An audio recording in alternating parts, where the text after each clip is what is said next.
नमस्कार, good morning, सुप्रभात। बहुत बहुत स्वागत है आप सभी का सुबह के बच्चों के साथ। मैं हूं आपके साथ श्वेता शर्मा।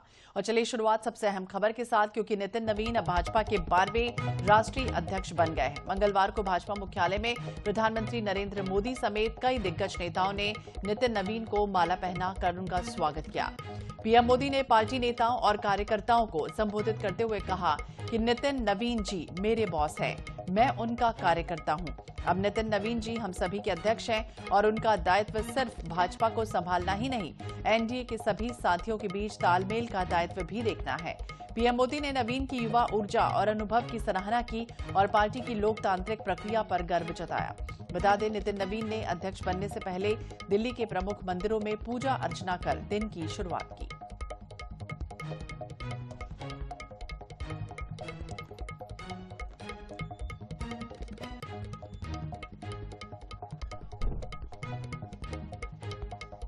तो दर्शन पूजन के साथ दिन की शुरुआत हुई है और तस्वीरें देखिए जब उन्होंने पदभार ग्रहण कर लिया है। तमाम जो दिग्गज नेताओं का जो जमावड़ा था वो वहां लगा रहा और ऐसे में सभी ने फूल मालाओं के साथ उनका स्वागत सत्कार किया, अभिनंदन किया।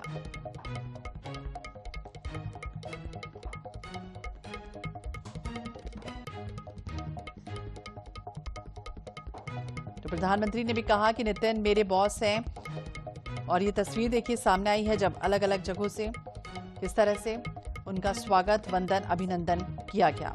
नितिन नवीन भाजपा के 12वें राष्ट्रीय अध्यक्ष बन गए। 45 साल के नितिन सबसे युवा राष्ट्रीय अध्यक्ष हैं। पीएम मोदी उन्हें पार्टी अध्यक्ष के दफ्तर लेकर गए, हाथ पकड़कर बकायदा पार्टी अध्यक्ष की कुर्सी पर उन्होंने बैठाया और पीएम ने ये भी कहा कि मैं एक कार्यकर्ता हूं और नितिन नवीन अब मेरे बॉस हैं। नितिन नवीन ने भी कहा कि राष्ट्रीय अध्यक्ष के रूप में मेरा निर्वाचन एक साधारण कार्यकर्ता की असाधारण यात्रा को जिस तरह से सम्मान मिला है। भाजपा का लक्ष्य उन राज्यों में मजबूती से आगे बढ़ना है और अब तक पार्टी कमजोर रही है जैसे तमिलनाडु, बंगाल और केरल, लेकिन अब यहां पर भी पूरी तरह से जीत को लेकर आश्वस्त दिखे नितिन नवीन।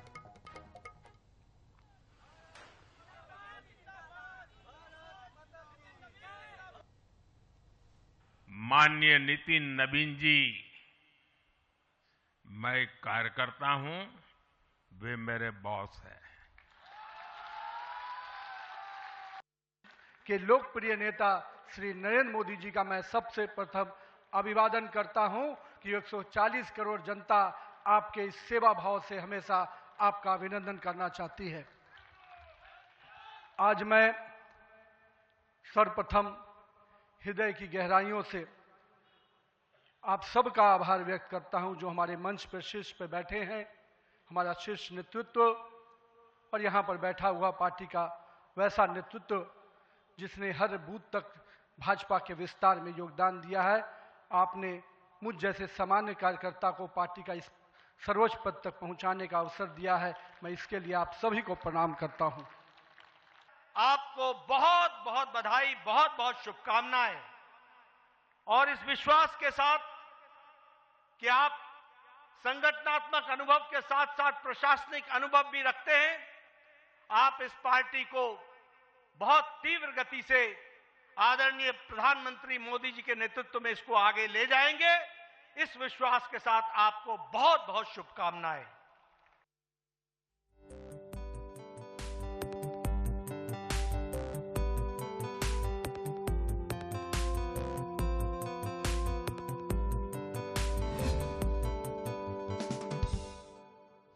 और मध्य प्रदेश के सीएम डॉक्टर मोहन यादव मंगलवार को स्विट्जरलैंड रवाना हो चुके हैं। सीएम दावोस में आयोजित वर्ल्ड इकोनॉमिक फोरम में शामिल होंगे। इस फोरम में दुनिया भर के उद्योगपति, निवेशक और वर्ल्ड लीडर मौजूद रहने वाले हैं। CM a spirit of dialogue theme के साथ नवीकरणीय ऊर्जा, विनिर्माण और खाद्य प्रसंस्करण जैसे क्षेत्रों पर निवेशकों से चर्चा करेंगे। इसके पहले सीएम ने स्वास्थ्य सेवा के क्षेत्र में जनजाति बहुल डिंडोरी जिले में नए कीर्तिमान को स्थापित करने पर प्रसन्नता भी व्यक्त की।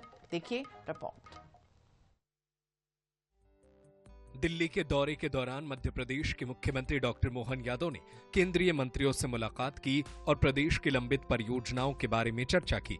मुख्यमंत्री ने नई दिल्ली में भाजपा के नवनिर्वाचित राष्ट्रीय अध्यक्ष श्री नितिन नवीन से सौजन्य भेंट की। मुख्यमंत्री डॉक्टर मोहन यादव ने श्री नितिन नवीन को नए दायित्व के लिए पुष्पगुच्छ एवं स्मृति चिन्ह भेंट कर बधाई और शुभकामनाएं दी।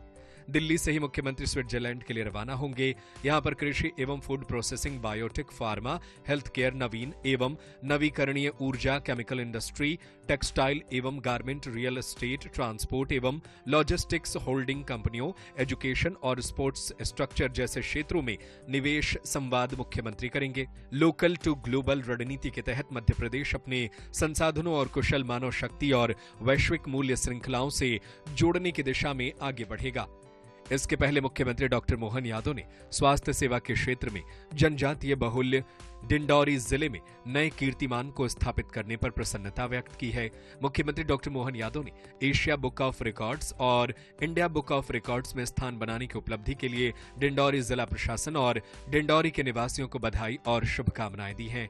मुख्यमंत्री डॉक्टर यादव ने कहा कि डिंडौरी जिले ने बेटी बचाओ बेटी पढ़ाओ के अंतर्गत सुगढ़ टूरी आज स्वस्थ कल सशक्त अभियान के माध्यम से एक ही दिन में जनजातीय बाहुल्य क्षेत्र में 48,000 से अधिक बालिकाओं और महिलाओं का हीमोग्लोबिन परीक्षण कर एशिया बुक ऑफ रिकॉर्ड्स और इंडिया बुक ऑफ रिकॉर्ड्स में स्थान प्राप्त किया है।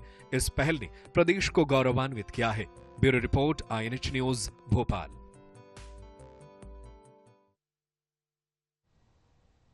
उधर भारतीय शेयर बाजार में लगातार दूसरे दिन तबाही का मंजर दिखाई दिया। मंगलवार को सेंसेक्स 1065 अंक टूटकर 82,180.47 पर बंद हुआ, जबकि निफ्टी 353 अंक गिरकर 25,232.50 पर बंद हुई। निफ्टी बैंक में 487 अंकों की गिरावट आई है। हालांकि इंट्राडे के दौरान सेंसेक्स 1200 अंक और निफ्टी 400 अंक गिरा। इतनी तेज गिरावट के कारण मंगलवार को निवेशकों के 10.12 लाख करोड़ झटके में स्वाहा हो गए। हफ्ते के दूसरे कारोबारी दिन शेयर बाजार में जबरदस्त बिकवाली दिखाई दी और वहीं निवेशकों में हड़कंप मच गया। आईटी, रियल एस्टेट और ऑटो सेक्टर के शेयर में भारी दबाव के चलते बाजार चौतरफा कमजोरी के साथ बंद हुआ।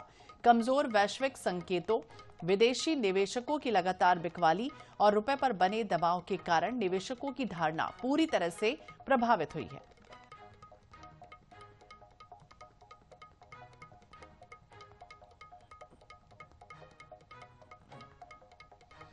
और सोने चांदी के दाम में 20 जनवरी को लगातार दूसरे दिन अपने ऑल टाइम हाई पर यह पहुंचा।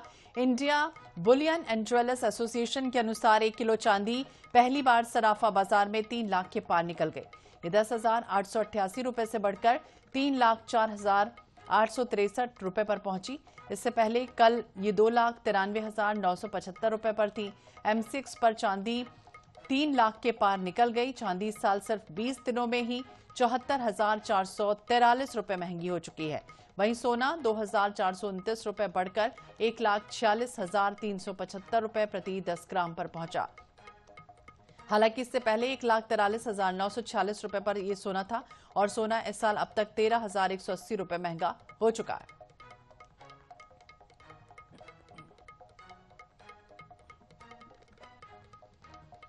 तो चांदी में तेजी के 3 प्रमुख कारण इंडस्ट्रियल डिमांड, सोलर, इलेक्ट्रॉनिक और ईवी में भारी इस्तेमाल इस समय चांदी का होता है और ऐसे में यही वजह है कि चांदी की जो कीमत है उसमें बेहद उछाल देखा गया है। ट्रंप का टैरिफ भी इसमें शामिल है। मैन्युफैक्चरिंग होड़ में भी प्रोडक्शन रुकने के डर से सभी पहले से इसे खरीदने में लगे हुए हैं और इसी तरह से इसके कारण ही इस समय चांदी जो है वो फिलहाल महंगी बताई जा रही है।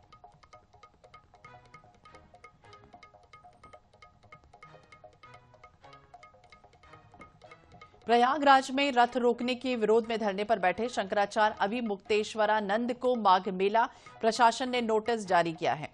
मेला प्राधिकरण ने उन्हें 24 घंटे में ये साबित करने को कहा है कि वो ही असली शंकराचार्य हैं। प्रशासन की टीम शंकराचार्य के शिविर पहुंची और गेट पर नोटिस चस्पा कर दिया। नोटिस मेला प्राधिकरण के उपाध्यक्ष की ओर से जारी किया गया।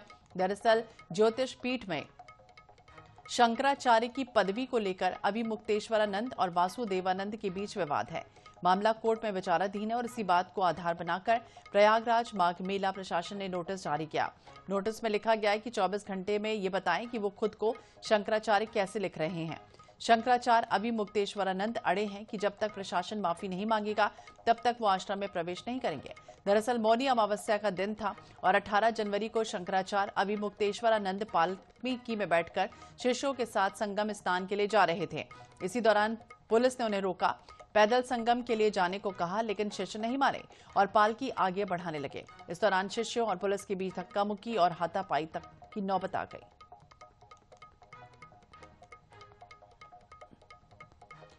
छिंदवाड़ा में चर्चित मिठाई कांड में खाद्य विभाग की पहली जांच रिपोर्ट सामने आई। रिपोर्ट में साफ हुआ कि लावारिश थैले में रखी मिठाई में बहुत ज्यादा मात्रा में आर्सेनिक मिला हुआ था, जिससे मिठाई जहरीली हो गई और 8 जनवरी को इसी मिठाई को खाने के बाद एक हफ्ते में 3 लोगों की मौत हो गई।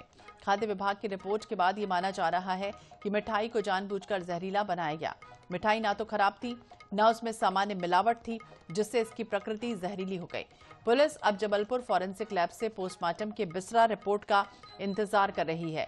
बिसरा रिपोर्ट से साफ हो जाएगा कि मौत का सीधा कारण आर्सेनिक था या फिर नहीं। संदेह के आधार पर पुलिस ने स्थानीय लोगों और परिजनों से पूछताछ शुरू की है। छिंदवाड़ा सीएमएचओ ने बताया है कि आर्सेनिक तेज चूहा मार दवाई मिठाई में मिलाई गई, जो किसी की जान लेने के लिए हो सकती है। जो सामान्य से बहुत ज्यादा था तो ये लगता है जिस मात्रा में पाया गया, ये पोस्टमार्टम के रिपोर्ट से स्पष्ट हो जाएगा। सीधी जिले के कलेक्ट्रेट में मंगलवार दोपहर एक अनोखा और चौंकाने वाला दृश्य दिखाई दिया, जब आदिवासी और हरिजन समाज से जुड़े कई बुजुर्ग किसान पुलिस जैसी वर्दी पहनकर सैनिकों की चाल में कलेक्ट्रेट पहुंच गए। अचानक वर्दीधारी लोगों को देखकर कुछ समय के लिए प्रशासनिक अमले में हलचल मच गई।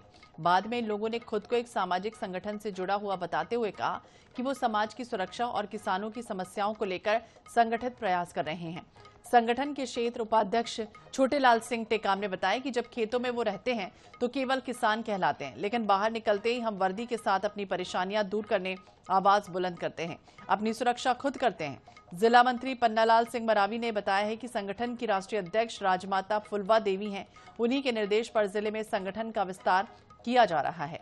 मामले पर अपर कलेक्टर बीपी पांडे ने कहा कि कोई भी संगठन जब तक विधिवत पंजीकृत नहीं होता तब तक उसे वैधानिक मान्यता नहीं दी जा सकती है।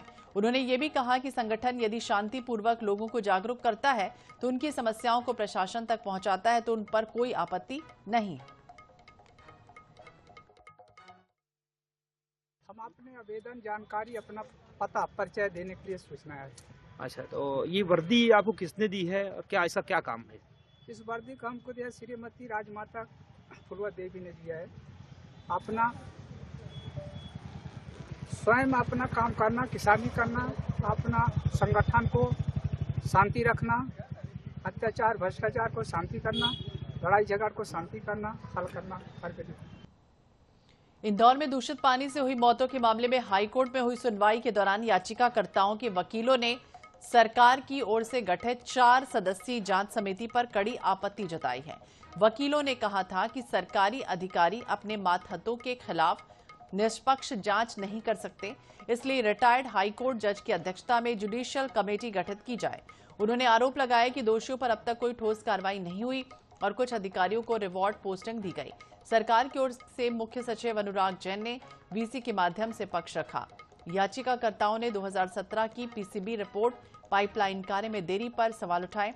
कोर्ट ने नागरिकों को स्वच्छ पानी, पीड़ितों के इलाज और भविष्य में ऐसी घटनाएं रोकने को प्राथमिकता बताते हुए निगरानी समिति के संकेत दिए। अगली सुनवाई शीघ्र होगी।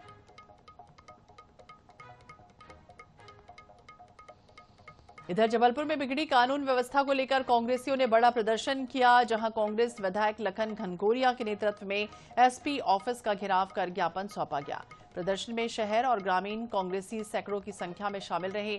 वहीं इस प्रदर्शन में बड़ी संख्या में तख्तियां लेकर रैली में महिलाओं की भागीदारी नजर आई। इस दौरान विधायक लखन घनघोरिया ने एसपी ऑफिस के सामने ट्रक पर सवार होकर पुलिस की कार्यप्रणाली पर निशाना साधा।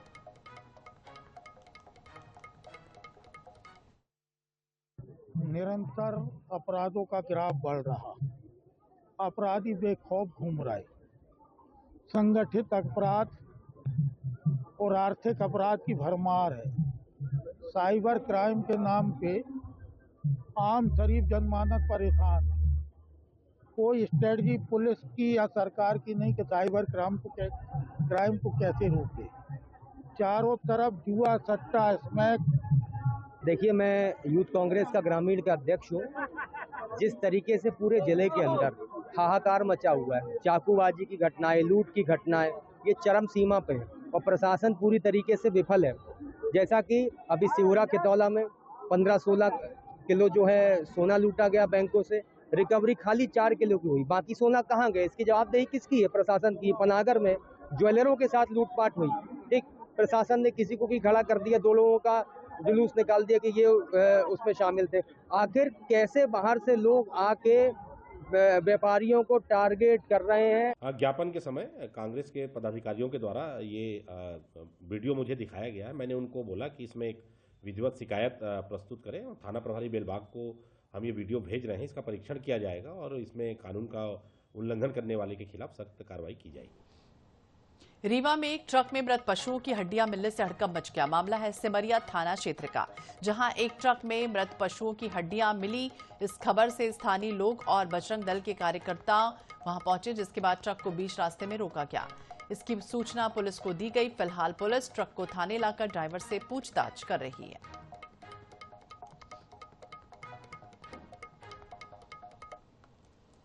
सिमरिया थाना अंतर्गत ये कार्यवाही की गई है और थाना प्रभारी द्वारा अभी उस छोटे वाहन को, जिसमें कुछ हड्डियां समझ में आ रही हैं प्राथमिक रूप से, तो उस ट्रक को जब्त कर लिया गया है।